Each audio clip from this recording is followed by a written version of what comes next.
అంతులేని అక్రమబద్ధీకరణ, పెద్ద ఎత్తున జీవో 59 ఉల్లంఘనలు, రూపాయలు వేల కోట్ల భూములు ఆక్రమణలు, ఎన్నికల సమయంలోనే రెగ్యులరైజేషన్, ఉమ్మడి రంగారెడ్డిలో అనేక ప్రాంతాల్లో భారీగా ప్రభుత్వ భూముల క్రమబద్ధీకరణ, అబ్దుల్లాపూర్ మెట్లో 1,00,000 గజాల భూమి క్రమబద్ధీకరణకు తహసీల్దార్ సంతకం, జిల్లా కలెక్టర్ జోక్యంతో నిలిచిన ప్రక్రియ, అక్రమాలను తవ్వితీస్తున్న కొత్త ప్రభుత్వం, బాధ్యులపై చర్యలకు రంగం సిద్ధమైపోయింది.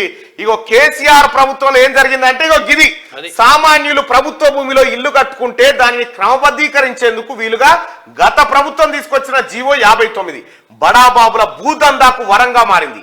ఈ జీవోను అడ్డు పెట్టుకొని వేల కోట్ల విలువ చేసే భూములను కొందరు వారి పేరు మీదకి మార్చుకున్నారు.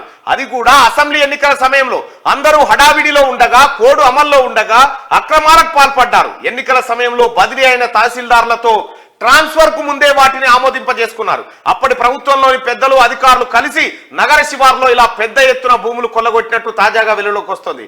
జీవోలోని నిబంధనల్ని కూడా లెక్క చేయకుండా జరిపిన ఈ భూదందాలను కొత్త ప్రభుత్వం ఒక్కొక్కటిగా వెలికి తీస్తోంది. బాధ్యులపై చర్యలకు రంగం సిద్ధం చేస్తుంది. గండిపేట మండలం నానగ్రామ్గూడ, గోపన్పల్లిలో 100 కోట్ల విలువైన ప్రభుత్వ భూములను ఎలాంటి నిబంధనలు పాటించకుండా క్రమబద్ధీకరించిన వైనాన్ని ఆంధ్రజ్యోతి ఇటీవలే బట్టబయలు చేసిన సంగతి తెలిసిందే. దీంతో ప్రభుత్వం ఉన్నతస్థాయి విచారణకు ఆదేశించింది. ఇదిలా ఉండగా ఎన్నికల సమయంలో ఉమ్మడి రంగారెడ్డి జిల్లాలోని అనేక ప్రాంతాల్లో వేల కోట్ల విలువ చేసే ప్రభుత్వ భూములను అడ్డగోలుగా క్రమబద్ధీకరించారు. కొల్లగొట్టిన దొంగలు. ఎన్నికల కోడ్కు ముందు మొదలైన ఈ అక్రమాల పర్వం ఎన్నికలు ముగిసే వరకు కొనసాగింది. కొన్ని మండలాల్లో ఎన్నికల కోడ్ అమలుకు ముందు దీర్ఘకాలికంగా పనిచేస్తున్న తహసీల్దార్లను బదిలీ చేయాలని ఎన్నికల సంఘం ఆదేశించింది. ఆ సమయంలో బదిలీగానున్న అధికారులు ఈ పని చేసిపోయారు.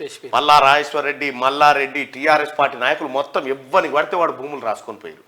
ఈ భూములన్నిటినీ బయటికి తీయడం కోసం రాష్ట్ర ప్రభుత్వం ఎంక్వైరీకి ఆదేశించింది. ఇగో ఇది కథ. కేసీఆర్ ఏమైనా చేసిందంటే ఇగో దీనికోసమేనా మళ్ళీ బాపుని తెద్దామంటున్నావు, నాయన రావాలంటున్నావు మళ్ళీ.